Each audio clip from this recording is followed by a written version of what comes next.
Over the past 2 years, I have talked endlessly about Alison Rumfitt's debut novel, Tell Me I'm Worthless. I called it my favourite novel of 2021, and it remains one of my favourite horror novels of all time. This thing is a Shirley Jackson-esque haunted house story that bleakly and darkly satirises the fascistic state of modern-day Britain. It is a punk and angry transgender horror novel, and I absolutely love it. I will always love this book. But having a debut novel as strong as that one means that any second novel, no matter what it's about, has big shoes to fill. And I'm really happy to report that Brainwyrms does not disappoint. I feel like it's unfair to compare it to Tell Me I'm Worthless, so I'm going to try and avoid doing that. They're both horror novels. They're both continuing Rumfitt's trend of punk satirization. Is that a word? It's probably a word. Of modern day British politics and the scapegoating of trans people. And while Tell Me I'm Worthless definitely had moments of disgusting body horror and upsetting imagery, Brainwyrms takes all of that to a new level. It's a slightly different kind of horror, but it remains very much an Alison Rumfitt horror novel. I would say now that she has established a brand in the way that she writes, the things that she writes about, her approach to horror and how horror can be used in terms of metaphor and allegory, and she's pushing herself further here in terms of the gross factor, in terms of how angry she wants to be, and I would say that this book is more fueled by rage than the last one was, and that's kind of a double-edged sword, but we'll get to it. Brainwyrms tells the story of Frankie, a 28-year-old transgender woman living in Brighton. When the novel begins, Frankie is at a kink party, and she has a particular kink that doesn't gel with a lot of people, and that is an impregnation kink. She likes the idea of pretending she's being impregnated and talking to her sexual partners about the idea of her being inseminated. At that party, Frankie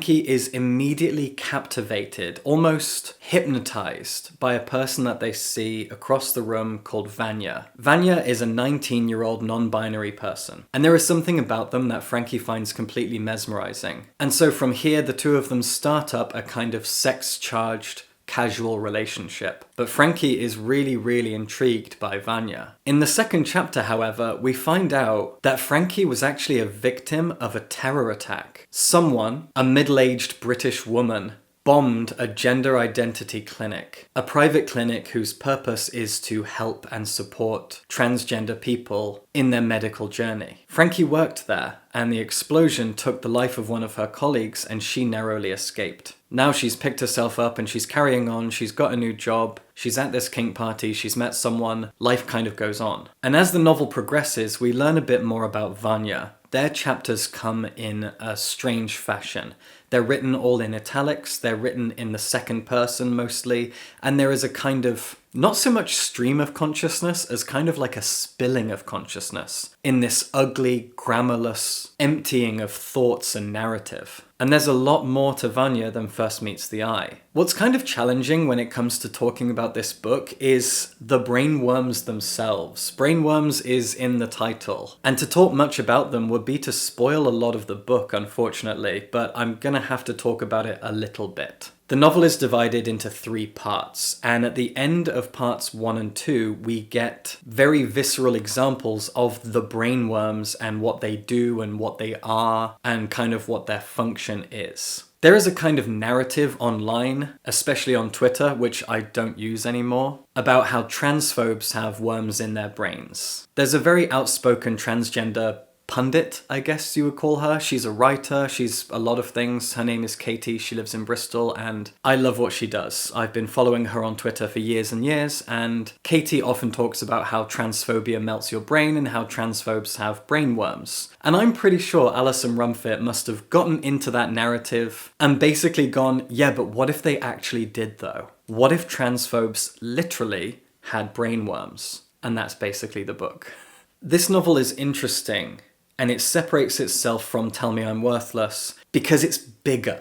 It's a lot bigger. Tell Me I'm Worthless had a pretty succinct narrative track that it was on, but this is larger than that. This is a book in which you get to know the protagonist in a slightly more intimate way. You get to know her life, and kink plays a really big part in this book. So you're kind of on two tracks. You've got the personal track, which is all about Frankie and her new relationship and her kinks and her enjoyment of kink. And then you've got the brainworms and the transphobia and the larger political topic that's being explored. And the two of them do eventually meet, as you expect them to. But because you're following these slightly different and almost disparate tracks, the book definitely feels like it lacks a little bit of plot and agency. That makes me wonder if perhaps it could have been a little bit shorter to have a bit more momentum and carry us through the narrative a little bit quicker. Even though it's not long, it's just under 300 pages, but I still wonder if some of the fat could have been cut. So there is a kind of sense of plodding as we get to know Frankie and Vanya, and we wonder more and more about the titular brainworms. And at least for my money, I was excited about how Rumfitt was going to handle the politics and the satire, because she's so good at that. She is so good at talking about the politics of Britain. She's very, very good at calling out publications and public figures and members of parliament, etc., etc. She's very, very savvy at it. And we get all of that, but it's kind of removed from our protagonist until it isn't. And there was something kind of frustrating about that sort of parallel track that we're on through the book. That said, when the brainworms really start to come into play, the novel is horrifying, and I really do think that it needs 1,000 trigger warnings. I'm not very good at delivering trigger warnings because I kind of overlook a lot of things and I don't get that personally affected by things, so I can kind of be ignorant when it comes to people's triggers. But this is a book that explores so much when it comes to physical violence, sexual violence, disease. And I actually read a one-line review of this on Goodreads that might be my favorite review of anything I've ever read, and it just said something like, "Sometimes kink shaming is okay."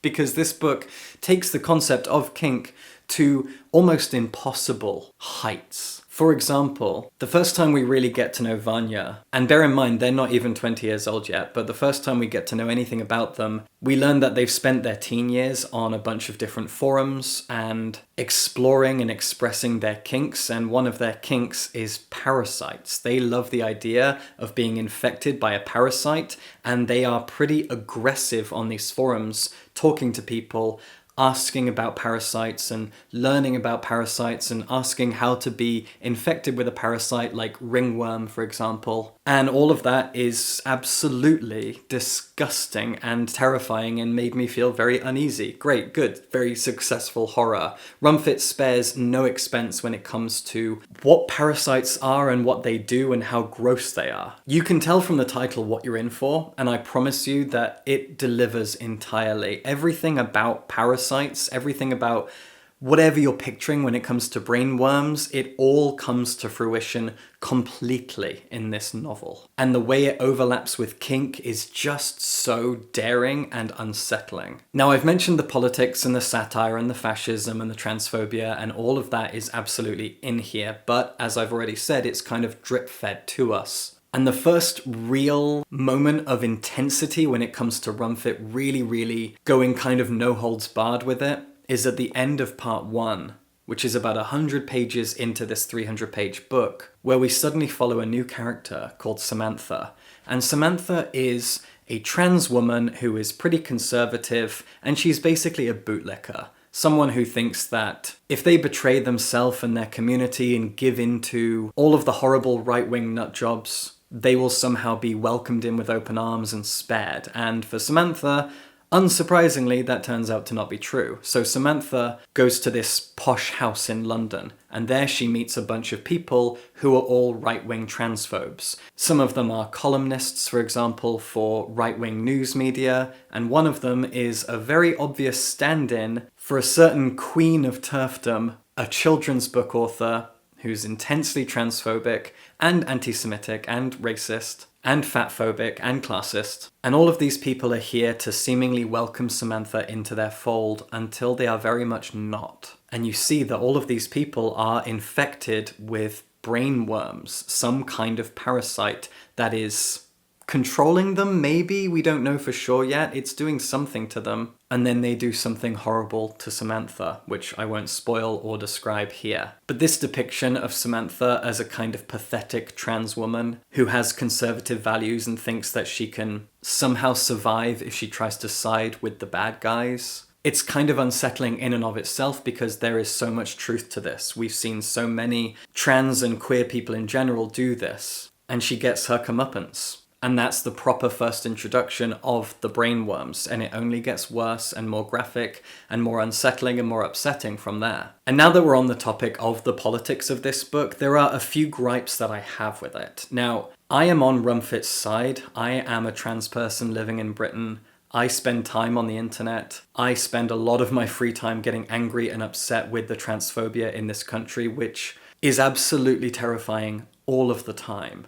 I've moved to Scotland, partly in the hope that Scottish politics is just kinder to trans people than English politics is. Maybe that's naive of me, I guess I'll find out. So everything that Rumfitt talks about and satirizes and explores here in terms of transphobia in politics, I am completely all in with it. I agree with all of it, but I do wonder if this is going to date the novel slightly. Reading this book in 10 or 20 years' time, it's not going to have that same gravity, that same effect. I hope.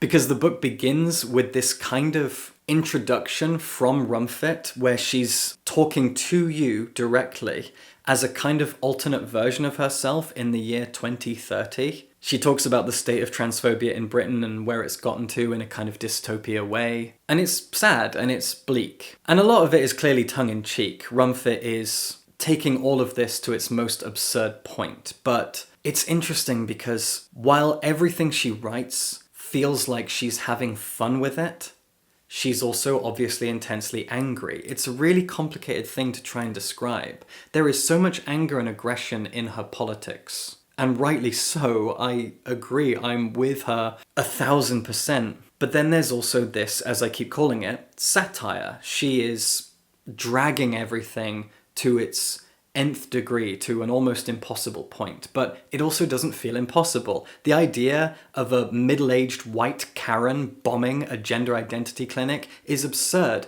but is it? The idea kind of frightens me. For example, I've gone to queer events in London, I've gone to talks from queer authors, and there's always something at the back of my mind going, I hope no scary people come in here with any scary ideas, and Rumfitt goes, yeah, well, let's see what happens, and writes that into her story. I'm not making a cohesive point here because I have so many thoughts running through my head when it comes to this. The idea of it dating is me being optimistic. The idea that this book could be dated really badly in a few years because things will hopefully get better, that's me being an optimist, and I'm not often an optimist. But there are other things that could date it as well. Like, for example, Rumfitt repeatedly talks about Twitter, and I do think that this is her bleeding into the story, because as far as I know, Alison Rumfitt is an absolute Twitter addict. She lives on that site. I interviewed her last summer, and she talked about Twitter multiple times. She seems to kind of live on the site. And it's not even technically called Twitter anymore, so that's already kind of aged the novel before it's even come out. And it's not just whether or not Twitter will exist in 10 years, that doesn't really matter, everyone knows what it is or what it was. It's the subjects and topics being discussed on Twitter, Twitter's relationship to transphobia, Twitter's relationship to public discourse in the here and now. None of that will mean much a few years from now. So I just think this is a book that's going to be dated really, really badly. But it's a book about the here and now, and it's very important as a piece of transgender horror and political satire. It's intense and powerful, and I think a very important read. So you can kind of throw a lot of what I'm saying out. It doesn't matter if it dates really badly, but at the same time, this is a work of art. And art can be timeless, we hope, maybe. So perhaps it will stand the test of time because of how good it is as a piece of fiction. Maybe it won't because it's too specific to the here and now. I don't really know yet. We can't really know, I guess. I've been trying to think back to horror novels from 10, 20, 30 years ago that I've enjoyed and wondered if they made more sense then, but I actually can't think of anything, so I guess we'll see. Rumfitt is a very angry person, a very punk and clever writer who wants to talk about current British politics, the state of transphobia, and what it's like being trans in Britain right now, and she succeeds at all of that. But she's also taken herself one step further, as I've said, with the horror in this story. Tell Me I'm Worthless was a haunted house story, where the house itself was an allegory for Britain. In this, it is both politically larger and also politically more specific and even more on the nose, with brainworms being a thing that infects transphobes, basically. But I have to say, I'm not going to spoil it, but where this book ends up is astonishingly good. The ending of this is one of my favourite endings of any novel I've ever read. The way it all wraps up, and what all of it meant in the end, the brainworms, the transphobia, the wider British politics, where it's all leading to in the final moments, it is fantastic. She really delivers a perfect ending. It does not disappoint. Get to the end of this book and you'll be amazed by it all. The way that she kind of justifies through fiction and satire why transphobia exists in the form that it does in British politics is absolutely wild. I love it so much. The ending of this book is incredible. If you can't get there because it all upsets you too much, because there's so much grossness and horror and sexual assault and so many other things, yeah, I totally get it. But if you do get there, the ending is beautiful and so satisfying. I'm going to be the first to admit here that I don't think I've done a very good job reviewing this book. It's a really tough thing to review. I have so many of my own feelings wrapped up in this as a trans person living in the UK, as someone who agrees with everything Rumfitt is saying about politics and about transphobes and about the way our politicians, public figures, columnists, etc., the way that they talk about us. It's exhausting, it's terrifying, it's upsetting, and Rumfitt has channeled all of that into an incredible piece of fiction, just like she did before. She's done it again, it's amazing, it's disgusting body horror, it's putrid, but it's also a book about relationships and kink and obsession and sex and, I want to say love, but I'm not sure love is right here. It's a step up from Tell Me I'm Worthless in the sense that we get to explore these characters more. I think that they are more fleshed out, they are more interesting, especially Frankie, maybe only Frankie, but she's a lot more as a character. And the politics of it is broader, less narrow, less focused, wider. It's more on a national scale, I guess, because we're talking about terror attacks and bringing in multiple different stand-ins for certain prominent transphobes, blah, blah, blah. It's bigger while also being more focused. But I also think, as I said, that this could be a book that really gets dated, doesn't age very gracefully at all. Oh well, if we're sacrificing that for a really great piece of literature in 2023, so be it. I mean, that's Rumfitt's decision. Reviewing this is hard because I have a lot of personal stake in what it's talking about, and I also just love horror and I love what Rumfitt writes. Brainworms is amazing. It's an incredible piece of body horror and an incredible piece of very, very savvy and wise political satire. Very, very uncomfortable with a pitch-perfect, gorgeous ending. And I urge every horror fan, everyone who cares about supporting trans and queer people, give it a read. It's pretty amazing. And subscribe for books.